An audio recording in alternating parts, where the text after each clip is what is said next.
और अब जो स्टॉक मैंने चुना है कल के खिलाड़ी आज के लिए, वो भी ऐसे ही शॉपिंग वाला है जो फेस्टिवल शॉपिंग होती है। इसका नाम है ला ओपाला।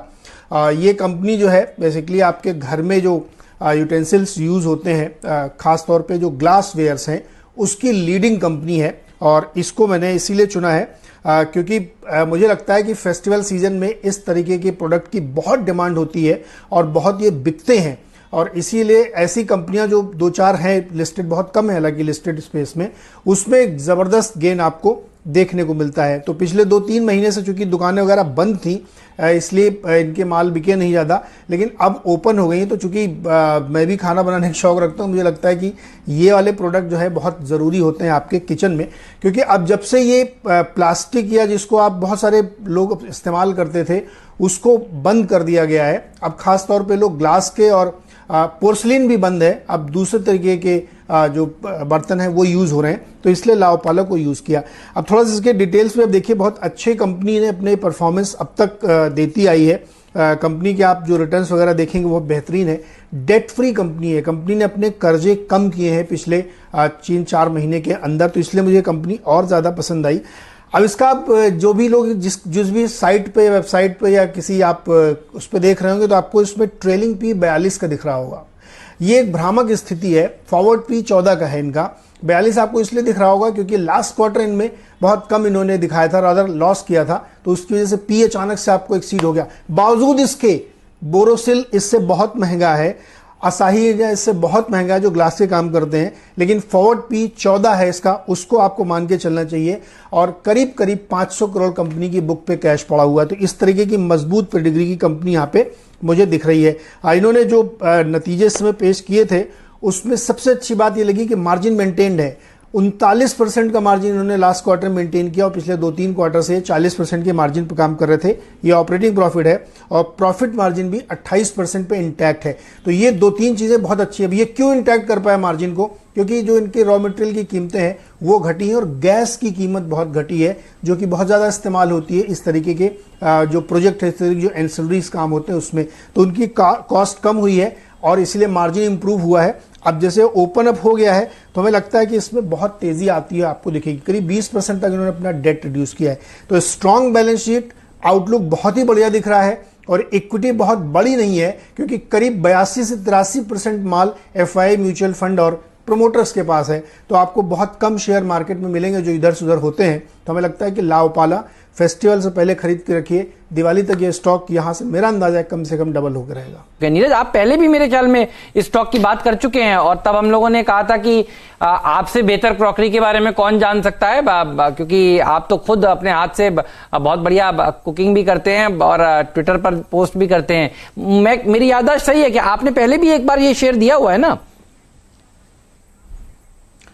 जी हाँ, बिल्कुल बिल्कुल, मैंने इसको पहले भी दिया था। उन्होंने तब भी आपसे कहा था कि अब जो आगे के आने वाले दिन है वो इसी स्टॉक के होंगे, क्योंकि जो इनका प्रोडक्ट है मार्केट में ही चला। आप खुद लोग देखिए, अपने टिफिन आपने चेंज कर दिए होंगे। अब आप या तो कांच के इस्तेमाल कर रहे होंगे या स्टील के, तो स्टील जल्दी खराब हो जाता है, शाइन चली जाती है, तो कांच के लोग यूज करते हैं। बिल्कुल सही बात है। और देखिए ये दिवाली तक आप फोटो खींच के रख लीजिए, दिवाली तक देखिए भागेगा। ये बात मुझे याद है तब भी हुई थी, करीब 2 महीने पहले की बात है जब नीरज ने इसको कल का खिलाड़ी आज दिया था। एक बार दिखाइए 6 महीने का चार्ट तो समझ में आएगा ये लॉकडाउन में स्टॉक किस तरह से भागा है। चलिए, लॉकडाउन में जो लोगों के बर्तन क्रॉकरी टूटी है वो लोग देखिए पेंटअप डिमांड के तहत भी खरीदने के लिए पक्का जाएंगे जब अनलॉक हो रहा है। देखिए अब मार्केट, लेकिन एक बात तो पक्की है, दिवाली पर तो देखिए नए बर्तन, नए सामान खरीदे ही जाते हैं। मुझे एक चीज और याद आ रही है कि सौरभ मुखर्जी साहब ने भी इस शेयर को बजट के दौरान सुझाया था और उनके कॉफी कैन पोर्टफोलियो में ये स्टॉक है। जैसे जीएमएम फॉडलर है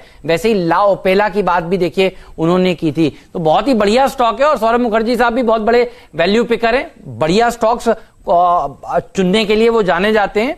और देखिए ये नीरज जी और उनकी जो मानसिकता है काफी मिलती है। जीएमएम फॉडलर भी देखिए नीरज जी ने बताया था और ला ओपेला भी देखिए इनकी टीम में लगातार कंसिस्टेंटली पार्टिसिपेट कर रहा है। 6% ऊपर अब ये शेयर कारोबार करता हुआ नजर आ रहा है। एक राय गौरांग सर से लेते हैं। गौरांग सर, ये कंपनी आपको कैसी लगती है?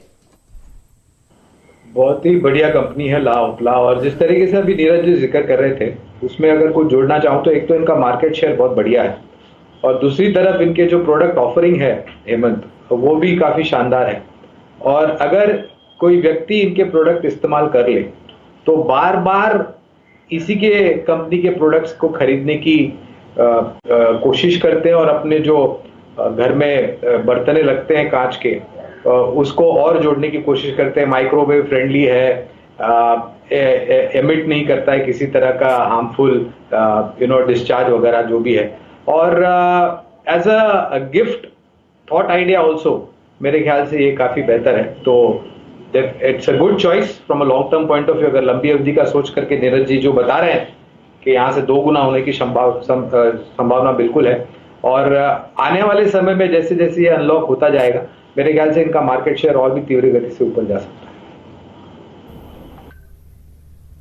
कई बार देर में समझ में आता है कि अच्छा स्टॉक था लेकिन आज का स्टॉक जो मैंने चुना है, मैंने कहा था इंफ्रास्ट्रक्चर सेगमेंट से है, और अशोका बिल्डकॉन इसका नाम है। और इसको इसलिए चुना है कि 2 दिन पहले 3 दिन पहले इनकी जो कॉल हुई थी उसको मैंने सुना था, तो उसके जो पॉइंट्स थे बहुत ही इंटरेस्टिंग मुझे लगे, इसलिए मैंने इसको चुना है। कंपनी का कहना है कि उनका जो टोटल ऑपरेशंस है उसमें 90% तक का काम उनका शुरू हो चुका है फिर से, और जो बीओटी प्रोजेक्ट्स हैं उसमें 90 to 95% के टोल कलेक्शंस शुरू हो चुके हैं। एक बड़ी दिक्कत आती है इंफ्रास्ट्रक्चर प्रोजेक्ट में कि लेबर्स आपके नहीं है, तो उन्होंने ये जानकारी दी है कि उनके सारे प्रोजेक्ट्स में 90% तक का काम शुरू हो गया और सारे लेबर्स उनके वापस आ चुके हैं। और उनका ये मानना है कि इस समय जो पर डे रोड प्रोजेक्ट है वो गिर के 21 किलोमीटर पर डे पे आ गया है, क्योंकि जो पहले टारगेट रखा गया था 28 का, वो लॉकडाउन की वजह से कम हुआ। लेकिन अब एनएचएआई ने जो नया टारगेट रखा है वो 60 किलोमीटर का रखा है, और 4500 किलोमीटर के नए प्रोजेक्ट वो इस साल कंप्लीट होंगे, जिसके ऑर्डर्स आने वाले हैं। तो कंपनी उसके लिए बहुत एग्रेसिवली बिड करने के लिए तैयार है। ऑर्डर बुक की बात जो हम करें तो 30 जून तक इनकी ऑर्डर बुक 8617 करोड़ की है, जिसमें से हेम प्रोजेक्ट यानी जो मिक्स प्रोजेक्ट होते हैं, एन्युटी और बॉट को उसको एचएम प्रोडक्ट बोलते हैं, उसमें इनकी तगड़ी हिस्सेदारी है। तकरीबन इनके जो है आधे से ज्यादा प्रोजेक्ट उसी सेगमेंट्स के आते हैं, और कंपनी का ये भरोसा है कि वो और सारे प्रोजेक्ट इसमें जीतने में सफल रहेगी। तो उनको इस होप में कि उनका काम ऑलरेडी शुरू हो चुका है, बहुत सारे प्रोजेक्ट उनके हाथ में आ चुके हैं और उसको लेके आगे चलना चाहते हैं। तो जो हाइब्रिड एन्युटी प्रोजेक्ट का मॉडल है उसमें से आधी से ज्यादा इनकी बुक है। दूसरा एक सेगमेंट जो बड़ा कैटर करते हैं रेलवे का, उसमें भी इनके पास करीब 900 करोड़ के ऑर्डर हैं, और इन्होंने करीब 1200-1400 करोड़ के ऑर्डर्स के लिए ऑलरेडी वहां पे बिड किया हुआ है। तो पावर एंड टीएनडी और रेलवे इनके लिए जो 10 से 12% तक ऑर्डर बुक को क्लॉक करते हैं, वहां पे भी अच्छे सेगमेंट है। अब थोड़ा नंबर्स पर नजर डालें कि इनको चुना क्यों है। आप देखिए, इन्होंने FY20 जो बंद किया था वो 800 करोड़ का इनका रेवेन्यू था, और 273 करोड़ का आसपास, 278 करोड़ के आसपास जो इन्होंने Q1 क्लोज किया, उसमें 35% का मार्जिन इन्होंने दिखाया है, जो सिग्निफिकेंटली बहुत ऊपर है। और ये हायर मार्जिन इसलिए भी आया क्योंकि बहुत सारे प्रोजेक्ट्स ये कंप्लीट करने में सफल रहे, और बीओटी कलेक्शन 133 करोड़ उस क्वार्टर के दौरान हुआ है, ये बहुत सिग्निफिकेंट है। तो हमें लगता है कि इस वजह से इस कंपनी में फोकस करना चाहिए। पूरे साल में भी कोई बहुत ज्यादा दिक्कत नहीं हुई है। 5100 करोड़ का रेवेन्यू इन्होंने क्लॉक किया था। FY20 की बात मैं कर रहा हूं, जहां पे जो कि वर्ष बहुत ज्यादा इंफ्रास्ट्रक्चर कंपनियों के लिए अच्छा नहीं था, उसके बावजूद ये करने में सफल रहे। इसके अलावा अगर इनके आप रिटर्न ऑन इक्विटीज वगैरह देखेंगे तो वो तो 40-45% तक है, कैपिटल एम्प्लॉयड 45-46% तक है, सेल्स ग्रोथ यानी रेवेन्यू ग्रोथ 20% सालाना की दर से इंप्रूव इन्होंने किया है। तो जो इतने सारे प्रोजेक्ट्स की लाइनअप है उसकी वजह से, और प्लस ये काम करने में पूरी तरीके से अब लगभग 90% तक पहुंच चुके हैं। मुझे लगता है कि Q2 के नंबर आप देखेंगे तो अशोका बिल्डकॉन के बहुत ही बढ़िया नंबर आपको दिखेंगे, क्योंकि बहुत कम इंफ्रास्ट्रक्चर कंपनीज हैं जो इस पूरे लॉकडाउन को अच्छे से सेल थ्रू कर पाएंगी। डेट बहुत ज्यादा है नहीं कंपनी के ऊपर, 51-5200 करोड़ का डेट है, और अगर आप स्टैंड लोन डेट देखेंगे तो उसका आधे के आधार पर बना हुआ, क्योंकि बहुत सारे इनके जो रिक्वायरमेंट्स है कैपिटल के वो ऑलरेडी पूरे हो चुके हैं। तो मुझे लगता है Ashoka Buildcon infrastructure company highly under valued है इस प्राइस पे, और इसको लेना चाहिए क्योंकि बहुत सारे प्रोजेक्ट की लाइनअप इनके पक्ष में आने वाली है।